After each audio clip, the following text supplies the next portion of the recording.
Most welcome my student. How are you? Are you fine? स्वस्थ हैं, मस्त हैं और बेहतरीन हैं। और आशा है कि विज्ञान पढ़ने में आप लोगों को आनंद भी आ रहा होगा। देखो बेटा, हम लोग जो है कोशिका की रचना वाले चैप्टर में एक एक कोशिकांगों के बारे में विशेष और डीप रचना पर चर्चा कर रहे हैं। विशेष और डीप रचना पर चर्चा कर रहे हैं। तो आज हम लोगों का मुख्य कोशिकांग क्या है? राइबोसोम पर हमारी आपकी चर्चा चलेगी। देखो बेटा, राइबोसोम क्या है? कोशिका का सबसे छोटा कोशिकांग है। राइबोसोम क्या है? कोशिका का सबसे छोटा कोशिकांग है। और दूसरी चीज, इसके चारों ओर कोई झिल्ली का आवरण नहीं होता है, ये नंगे घूमता है ना? नंगे घूमता है। तो आप जरा देखो, राइबोसोम के बारे में क्या कहेंगे? राइबोसोम के बारे में कहेंगे कि ये सबसे छोटा कोशिकांग है। ध्यान दो बेटा, सबसे छोटा कोशिकांग, सबसे छोटा कोशिकांग है। ये क्या होता है बेटा? 15 से 20 ये क्या होगा? माइक्रोन होता है, या यहां पर रहता है, छोटा होता है। दूसरी चीज क्या है? इसमें क्या है? कला विहीन होता है। कला विहीन यानी इसमें जो है कोई कला नहीं होता, यानी ये नंगे होता है, नग्न। नंगे होता है। नंगे शब्द नहीं बढ़िया लगे, सीधे नग्न लिख दो। नग्न होता है, इस पर कोई आवरण नहीं होता, नग्न होता है। क्लियर? राइबोसोम कैसा होता है? नग्न होता है। ये बना किससे होता है बेटा? ये बना होता है आरएनए, आरएनए या एस आरएनए। किससे बना होता है? एस आरएनए से बना होता है। और किससे बना होता है? प्रोटीन से बना होता है। सो इसका क्या नाम बेटा है? इसका नाम ribo nucleo protein, ribo nucleo protein भी इसका नाम है। इसका क्या नाम है? Ribo nucleo protein. देखो बेटा, इनको सबसे पहले देखने का काम कौन किया? सबसे पहले कौन देखे थे बेटा? रॉबिन्सन। रॉबिन्सन एंड कौन है? ब्राउन। रॉबिन्सन एंड ब्राउन नामक वैज्ञानिक इसको देखे थे, देखे थे, है ना? परंतु खोज का श्रेय, परंतु खोज का श्रेय पैलाडे, पैलाडे को जाता है। पैलाडे को जाता है। कब खोजे थे बेटा? पैलाडे खोजे थे 1955 में। और ये देखे कब थे? 1953 में। कब देखे थे? 1953 में, राइट? और कहां देखे थे? ये सेब की जड़, सेब की जड़ की कोशिका में, सेब की जड़ की कोशिका में देखे थे, राइट? और यह कहां देखे थे? ये देखे थे जंतु कोशिका में। ये कहां देखे थे? जंतु कोशिका में। आप देखो बेटा, इसी खोज के लिए 1974 में इन्हें क्या है मिला? नोबेल पुरस्कार। नोबेल पुरस्कार मिला। पैलाडे को इसी खोज के लिए 1974 में क्या मिला? नोबेल पुरस्कार से सम्मानित किया गया। क्लियर? तो ये कैसे हैं? छोटे हैं, कणिकामय हैं। कैसे होते हैं बेटा? कण के समान, छोटे छोटे कण के समान कोशिका में होते हैं। दूसरी चीज जरा देखो, ये कहां कहां पाए जाते हैं? राइबोसोम कहां कहां पाया जाता है? देखिए, समस्त यूकैरियोटिक कोशिका में, समस्त यूकैरियोटिक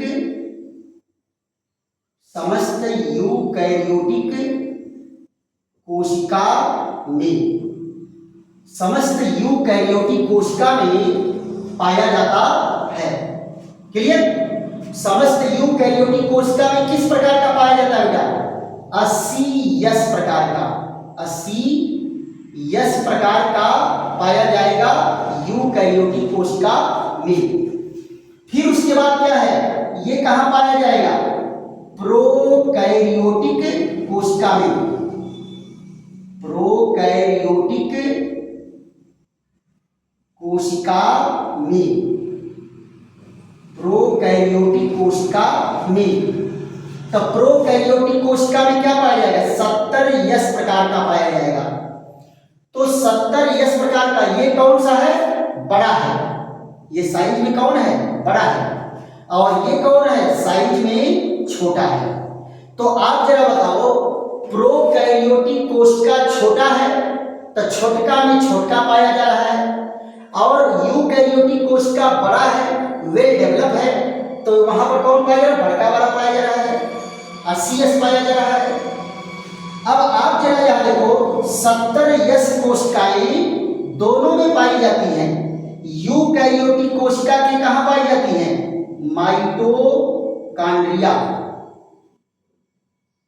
यूकैरियोटिक कोशिका के माइटोकॉन्ड्रिया में पाया जाएगा। और कहां पाया जाएगा? ये पाया जाता है क्लोरोप्लास्ट। कहां पाया जाता है? क्लोरोप्लास्ट में, क्लोरोप्लास्ट में पाया जाएगा। और कहां पाया जाएगा? ये माइटोकॉन्ड्रिया में पाया जाएगा और प्रोकैरियोटिक में पाया जाएगा। देखो, 70S प्रकार का राइबोसोम कहां पाया जाएगा? सारे प्रोकैरियोटिक कोशिका में पाया जाएगा, माइटोकॉन्ड्रिया में पाया जाएगा, क्लोरोप्लास्ट में पाया जाएगा। 80S प्रकार के राइबोसोम सभी यूकैरियोटिक कोशिका में पाए जाते हैं। दूसरी चीज जरा देखो, कोशिका में ये कहां उपस्थित होता है? कोशिका में उपस्थित, जरा ध्यान दो, कोशिका में उपस्थिति, कोशिका में उपस्थित कहां रहेगा? स्वतंत्र रूप में कहां रहेगा? जीव द्रव्य में, स्वतंत्र रूप में जीव द्रव्य में तैरते रहते हैं। और दूसरी चीज क्या है? एंडोप्लाज्मिक रेटिकुलम की सतह पर, एंडोप्लाज्मिक रेटिकुलम की सतह पर पाए जाते हैं। और कहां पाया जाएगा? केंद्रक में। कहां पाया जाएगा? केंद्रक में पाया जाता है। क्लियर? तो ये कोशिका में कहां होंगे? जैसे मान लो ये कोशिका है, तो कोशिका का ये केंद्रक है और ये क्या निकला है? Endoplasmic reticulum. तो ये देखो बेटा, एंडोप्लाज्मिक रेटिकुलम की सतह पर ही चिपका रहेगा। और ये जो जीव द्रव्य है, जीव द्रव्य में भी ये पाया जाएगा कौन? राइबोसोम। और इसके केंद्रक में भी पाया जाएगा। तो स्वतंत्र रूप में साइटोप्लाज्म में भी पाया जा रहा है और अंतः प्रद्युम्न जालिका एंडोप्लाज्मिक रेटिकुलम की सतह पर भी चिपका हुआ है। क्लियर? इनका कार्य क्या है? जरा देखो तो, इनका कार्य क्या है? ये देखिए, प्रोटीन का निर्माण। इनका कार्य क्या है? प्रोटीन का निर्माण। ये क्या करेंगे, प्रोटीन का निर्माण करते हैं, मुख्य काम इनका है। इसीलिए इसको क्या कहते हैं, इसको कहते हैं प्रोटीन की फैक्ट्री।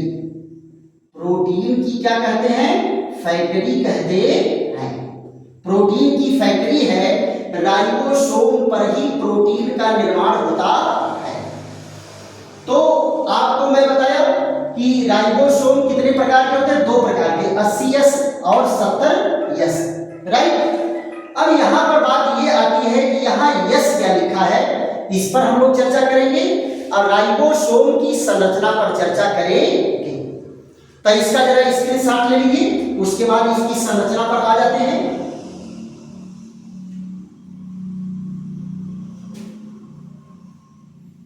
देखो बेटा, ये जो राइबोसोम है ये 2 खंडों से बना है। क्या बना है, 2 खंड से बना है। एक छोटा पार्ट होता है, एक बड़ा पार्ट होता है ना।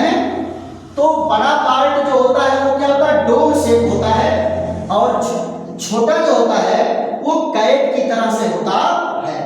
जरा ध्यान दो, ये जो है राइबोसोम है, यहां देखिए, ये छोटा वाला पार्ट और बड़ा वाला पार्ट देख लो यहां ध्यान से। ये कैसा होता है बेटा, डोम शेप होता है। कैसा होता है, डोम शेप होता है, और ये इसी के ऊपर ना कैप की तरह से लगा होता है। क्या लगा होता है, कैप की तरह से। तो यहां जरा ध्यान दो, इसकी रचना कैसी होती है। इसकी रचना जो होती है, यहां देखो, इसकी लंबाई चौड़ाई, लंबाई इसकी कितनी होती है, 290 एंगस्ट्रॉम, 290 एंगस्ट्रॉम, और इसकी चौड़ाई कितनी होती है, 210 एंगस्ट्रॉम, 210 एंगस्ट्रॉम। ये कैसा होता है बेटा, ये होता है डोम शेप। कैसा होता है, डोम शेप। और ये कैसा होता है, कैप लाइक। कैसा होता है, कैप लाइक। तो ये किस प्रकार का राइबोसोम है, ये है 70S राइबोसोम। वहीं पर आप देख लो 80S राइबोसोम क्या होगा, इनसे थोड़ा बड़ा होता है। 80S राइबोसोम क्या होगा, इनसे बड़ा होता है। ये भी कैसा होगा, cap like structure, cap like structure. और इसी पर ये बड़ा वाला ये लगा रहता है, ये वाला हिस्सा, बड़ा वाला हिस्सा जो है। तो बड़ा वाला हिस्सा इसमें भी कैसा होगा, डोम शेप होगा। ऐसे डोम शेप होता है, ये उभरा हुआ रहेगा, डोम शेप। तो इसकी लंबाई कितनी होती है, इसकी लंबाई होती है ये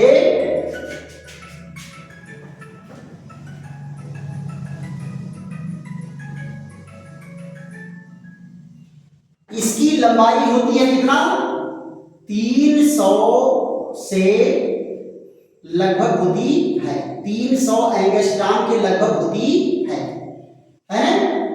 300 से 340 एंगस्ट्रॉम होती है।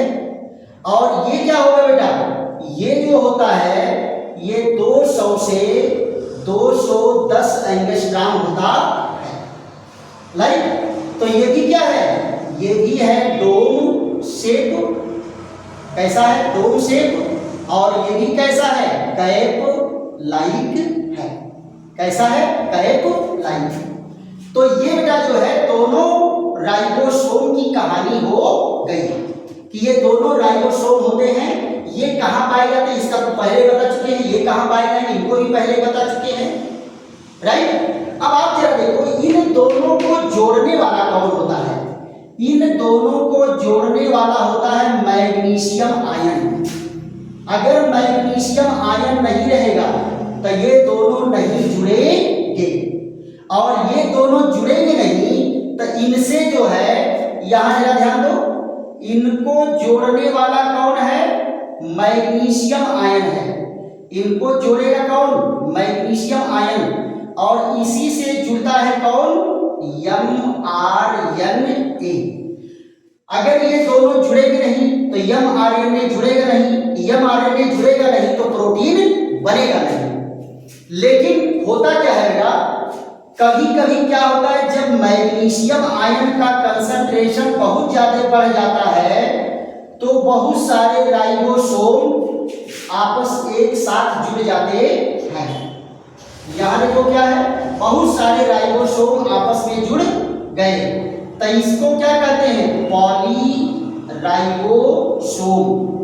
पॉलीराइबोसोम या शॉर्ट में इसको क्या कहते हैं, पॉलीसोम। क्या कह देते हैं, पॉलीसोम कह देते हैं। यहाँ देखो बेटा, राइबोसोम मैग्नीशियम की सांद्रता बढ़ने पर इस तरह से भी जुड़ जाते हैं, इस तरह से भी जुड़ जाते हैं। कब, जब मैग्नीशियम की सांद्रता बढ़ेगी। तो मैग्नीशियम की सांद्रता बढ़ेगी, ये पॉलीराइबोसोम बना दिए। अब मैग्नीशियम कम हो गया तो सब टुकड़ा टुकड़ा छटक के अलग हो गए, सब टुकड़े टुकड़े छटक के अलग हो गए। तो इनको जोड़ने का काम कौन करता है, मैग्नीशियम आयन इन दोनों को जोड़ने का काम करता है। राइट। अब देखो बेटा यहाँ पर आ गया कि ये बार बार है यस यस का लिखा जा रहा है, ये बड़ा टेंशन पैदा कर रहा है। तो आओ जरा यस को देख लेते हैं। यहाँ देखो बेटा, ये क्या होता है, इनको मेजर करने वाला एक उपकरण है जिसको कहते हैं अल्ट्रासेंट्रीफ्यूज। क्या कहते हैं बेटा, अल्ट्रासेंट्रीफ्यूज कहते हैं। अल्ट्रासेंट्रीफ्यूज से जो है इनको मेजर किया जाता है। यहाँ देखो, इनके पहचान के उपकरण, पहचान के उपकरण कौन है, इसका नाम है अल्ट्रा और सेंट्रीफ्यूज। अल्ट्रासेंट्रीफ्यूज, अल्ट्रासेंट्रीफ्यूज क्या होता है बेटा, एक मशीन होती है जिसमें प्लेट लगी होती है और इलेक्ट्रिक की सहायता से उसको तेजी से घुमाते हैं। ध्यान दो बेटा, जैसे मान लो ये प्लेट है, इसमें बहुत सारी नलियां लगी हुई हैं, बहुत सारी नलियां लगी हुई हैं। तो इनको क्या करते हैं, इन नलियों में इनके घोल को रखते हैं, इनके घोल को क्या करेंगे, रखेंगे और इनको तेजी से घुमाते हैं। क्या करते हैं, तेजी से घुमाते हैं। तो क्या करते हैं, राइबोसोम धीरे धीरे नीचे पेजी में बैठने लगता है। तो जिस स्पीड पर जो राइबोसोम बैठता है उसको हम क्या कहते हैं, इनकी स्पीड को क्या कहते हैं, जरा ध्यान दो, इसको कहते हैं सेडिमेंटेशन कोफिशिएंट। सेडिमेंटेशन कोफिशिएंट कहते हैं। और इसको मेजर किस में करते हैं, इसको एक यूनिट है बेटा जिसका नाम है श्वेडबर्ग यूनिट और इसी को कैपिटल एस से डिनोट किया जाता है कि नहीं। जिस स्पीड पर, ध्यान बेटा, जिस वेग पर कोई राइबोसोम नीचे बैठता है, तो आप यहां देखो, जो 70 यस पर बैठा उसको नाम 70 यस दे दिए, जो 80 यस पर बैठा इसका नाम 80 यस दे देते। तो यस का मतलब क्या होता है, श्वेडबर्ग यूनिट। और श्वेडबर्ग यूनिट क्या है, अल्ट्रासेंट्रीफ्यूज का वह वेग है, वह स्पीड है जिस स्पीड पर ये राइबोसोम नीचे तली में बैठता है। अब बेटा देखो, 70 यस और 80 यस जो होता है इनका भी डिवीजन होता है। 70 यस क्या होता है, छोटा पार्ट जो है 30 यस का होता है और बड़ा पार्ट जो होता है 50 यस का होता है। अब आप कहेंगे सर 50 और 30 तो 80 होता है, इसको आप 70 काहे लिख दिए। देखो बेटा, ये जोड़ना नहीं है, इनको योग नहीं लिखा गया है। देखो क्या कहा गया, जब मैग्नीशियम की कमी होगी, ध्यान दो बेटा, मैग्नीशियम की कमी होगी तो दोनों छोटका बड़का अलग हो जाएंगे।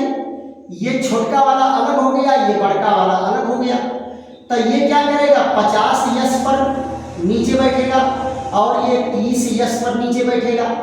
तो इसके आधार पर इनको डिवाइड किया गया है। वैसे ही हम इसकी बात करेंगे 80s की, तो मान लो भाई छोटा टुकड़ा एक हो गया और बड़का टुकड़ा अलग हो गया, है ना। तो जब इनको मैग्नीशियम की कमी में जब ये अलग हो जाएंगे और इनको जब घुमाएंगे अल्ट्रासेंट्रीफ्यूज में, तो ये क्या होता है, ये 40s पर नीचे बैठता है और ये 60s पर नीचे बैठता है ना। तो इसका छोटा वाला खंड जो है 40s कहलाएगा और बड़ा वाला खंड जो है 60s कहलाएगा।